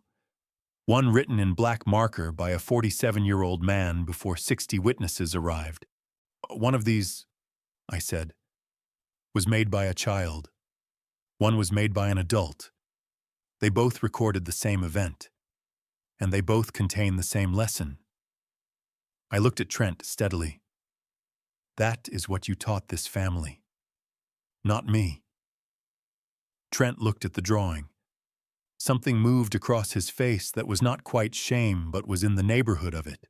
Daniel, who had been silent through the entire meeting, looked at his own drawing on the table, and then at his father, and then at his grandfather. He did not say anything. He did not need to. Helen spoke quietly from her end of the table. Due to unauthorized transfer activity, documented misrepresentation of ownership authority, and the use of the protected residence to isolate and diminish a primary trust benefactor, the Whitman Family Land Trust is exercising its review rights effective immediately. She turned a page in the binder. All refinance and collateral discussions involving the property are suspended. All broker and third-party communications regarding the property now require direct trustee authorization. Solaris Plains Energy has been notified that no valid site assessment authorization exists. Trent pushed back from the table. Not standing fully, just pushing back. The physical expression of a man whose room has become too small. So what happens now? He said. You throw me out? No, I said. That surprised him. It surprised Eleanor, too. I could see it in both of their faces. I looked at Trent for a long moment before I spoke. You are going to live every day knowing that the farm you used to measure people's worth, the land you walked with surveyors and showed to contractors and described to brokers as your asset to manage. I paused. It never belonged to you. Not the acres, not the deed, not the dignity you tried to borrow from it. I looked at my daughter, and not my daughter. Nobody spoke after that. Outside the farmhouse windows, the first real snow of the season had begun sometime during the meeting without anyone noticing. It was falling steadily now over the fields, soft and indifferent and patient, the way Iowa winter arrives when it has finally made up its mind. 800 acres of Whitman family soil disappearing slowly into white. I looked out the window for a long moment. Somewhere out there, past the barn and the north fence line, and the fields my grandfather had broken and my father had tended, and I had watched for 74 years. I felt something I had not felt since the morning I stood beside Ruth's hospital bed and held her hand while she stopped breathing. I felt her, not dramatically, not in any way I could explain to someone who had not loved a person for 46 years and then lost them. Just a quiet, unmistakable presence in the cold air coming through the old window glass. The soil remembers, she used to say. It does. 3 months later, winter began loosening its grip on Iowa. The snow melted slowly that year, dirty at the edges and heavy in the mornings. The kind of winter that does not leave all at once because some damage takes time to thaw. The fields emerged gradually from under it, dark and wet and patient, the way good soil always is when it has been asked to wait. A great deal changed in those 3 months. Some of it quickly, and some of it the way things change when the people involved are trying to do it honestly rather than conveniently. Cole Vance was indicted by the Iowa Attorney General's office in January. 3 counts of fraudulent misrepresentation involving trust-held agricultural property. The federal investigation into Ricky Donato's network, which had been moving slowly through several Midwest states for the better part of 2 years, accelerated. Neil Hartwell told Helen, and Helen told me, that several files connected to Agritech Maxwell Holdings were now part of a broader federal inquiry. Funny, Helen observed, how quickly paperwork becomes important to people who had been treating it as a technicality. Trent moved out in February. There was no scene, no shouting, no police at the door, just the slow logic of consequences arriving in the order they were owed. The trust restrictions remained in place. The refinance access stayed blocked. The Solaris site assessment was formally invalidated. And Eleanor, over the course of several quiet conversations that I was not present for and did not ask about in detail, told him that she did not want Daniel and Sophie growing up inside a household where humiliation had been used as a management tool. That was the real ending of it. Not the legal paperwork. The parenting. Trent rented an apartment 30 minutes away. I heard occasional things through Eli and through the general current of information that moves through a county where people have known each other for 40 years. He was still trying to untangle the financial situation he had built. I did not follow it closely. It was no longer my problem to watch. Eleanor started counseling in January. I paid for the first 8 sessions through Helen so that Eleanor would not refuse out of pride. Some debts between a father and a daughter are not discussed. They are simply settled. Sophie came to the farm every Saturday morning. We sat at the kitchen table with the farm ledgers, and I taught her what my father had taught me: how to read a season's numbers, how to spot the difference between a temporary loss and a structural one, how to keep records that meant something beyond the year they were written. She was a quick study. She had Ruth's eyes and Ruth's patience and a sharpness of her own that neither of us had given her. She had grown it herself, the way some things do when the conditions require it. Daniel asked me one afternoon, standing in my kitchen doorway with his coat still on, whether he could sit anywhere he wanted when he visited. I looked at him for a moment. "Son," I said, "every chair in this house belongs to family." He smiled the way children smile when an adult has said the exact right thing and they recognize it without being able to explain why. Then he took off his coat and sat in the chair nearest the window, which had always been Ruth's chair, and I did not say anything about that at all. Helen and I updated the trust documents in March. We added what Helen called a family dignity clause, language that Ruth would have approved of and probably would have written more plainly if she had thought of it herself. No resident of the protected property could use the home or land to isolate, demean, or apply financial pressure to any beneficiary or benefactor of the trust. The house was not a stage. The land was not leverage. Those were not complicated ideas. They had simply needed to be written down. The brown notebook became part of the official trust record. Helen filed it as a contemporaneous accounting of stewardship, to be preserved alongside the deed. It sat now in the trust binder between Ruth's stewardship clause and the updated family dignity addendum. 3 years of a farmer watching something he loved and writing down what he saw, now permanent. The Ruth Whitman Heritage Trust opened its first classes at the County Extension Office in April. 3 families enrolled in the first session.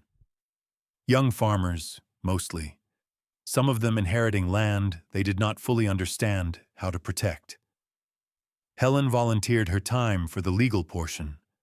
I taught the record-keeping section, which mostly meant telling people what my father had told me, that you write things down not because you expect trouble but because the writing is itself a form of care.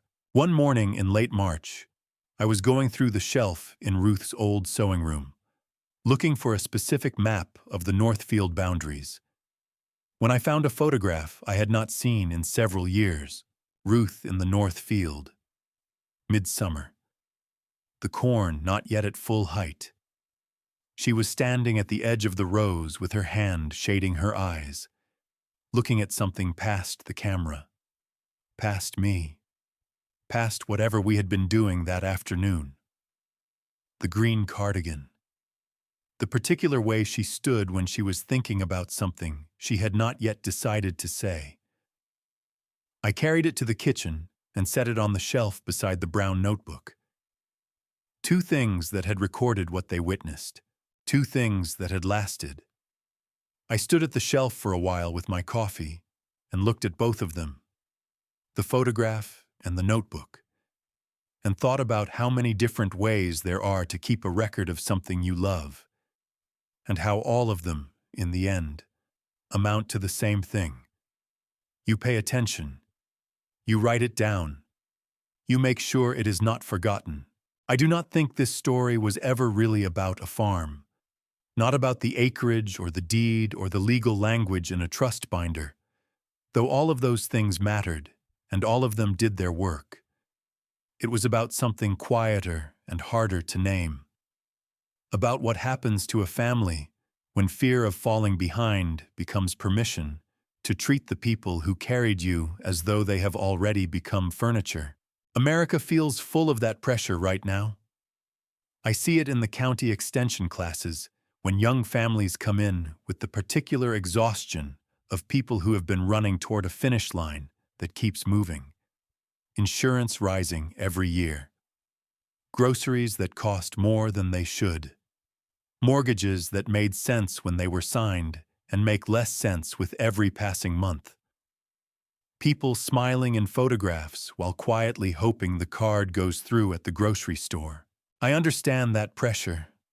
I have watched it work on good people and turn them into versions of themselves they would not have recognized 10 years earlier. But pressure does not make a man cruel. It only shows what was already waiting inside him. And pressure does not excuse the particular cruelty of making an old man feel like he has already become invisible, of sending him below the table in his own family's home and calling it a seating arrangement.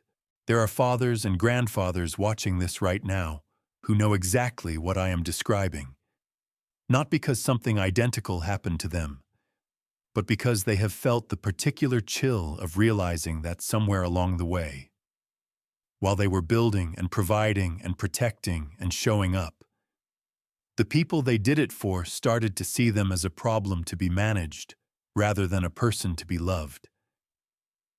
I want to tell those men something directly. You are not invisible. Your history is not irrelevant. The years you worked are not canceled by the years you can no longer work at the same pace. And the people who built their lives on the foundation you laid owe you something that has nothing to do with money. They owe you a seat at the table, not out of obligation, out of the basic human decency that says the people who carried us deserve to be seen. The Lord makes dirt honest. You cannot lie to soil. You cannot convince 800 acres of Iowa farmland that it belongs to someone whose name is not on the deed. The earth does not care about broker filings or equity strategies or Thanksgiving boundary resets. It simply continues, patient and honest and indifferent to everything except what is true. The Lord makes soil remember every hand that ever worked it. My grandfather's hands, my father's hands, my own hands. 74 years of them, going from a boy's hands following a man between the rows to an old man's hands, writing in a brown notebook at a kitchen table in the dark. Ruth's hands, pressing the stewardship clause onto yellow paper while a treatment line ran in her arm. All of it remembered, none of it lost, and the Lord, I have come to believe, also makes old farmers patient enough to carry a worn notebook for 3 years without showing it to anyone. Patient enough to write down what they see and wait for the moment when the writing finally matters. Patient enough to sit on a folding crate in a basement on Thanksgiving night and understand, somewhere beneath the hurt of it, that the crate is not the end of the story. It is the beginning. Ruth knew that before I did. She knew it when she built the trust with shaking hands and a clear mind and 46 years of watching me be slower than her to see what was right in front of us. She built the answer before I understood the question. That is who she was. That is who she will always be. As long as there is a shelf in my kitchen with a brown notebook and a photograph of a woman in a green cardigan standing at the edge of a cornfield, looking at something past the camera, I am grateful beyond what words do justice to for the time I had with her. And I am grateful, in a different and quieter way, that she gave me something to protect after she was gone. The land is safe. The children know where they belong. My daughter is finding her way back to herself, slowly and honestly, the way real healing happens. That is enough. That is more than enough. If this story reached you today, if some part of it felt familiar or necessary or true, I would be glad to know where you are watching from and what time it is where you are right now.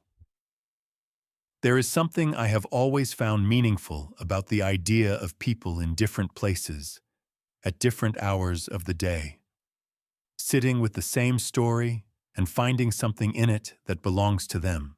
Please share this with someone who might need it. And if you have not already, consider subscribing to Final Act Revenge. There are more stories waiting, and some of them will stay with you. I have one more thing to do before I set this down. I opened the notebook to the last blank page, the one that had been waiting since I wrote the Sunday entry in November. I picked up the pen I had carried in my coat pocket alongside the notebook for 3 years and wrote slowly and carefully, the way my father taught me.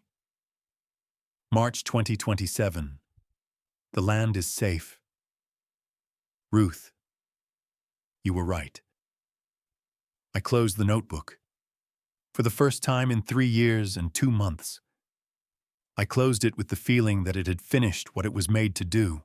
I set it on the shelf beside her photograph.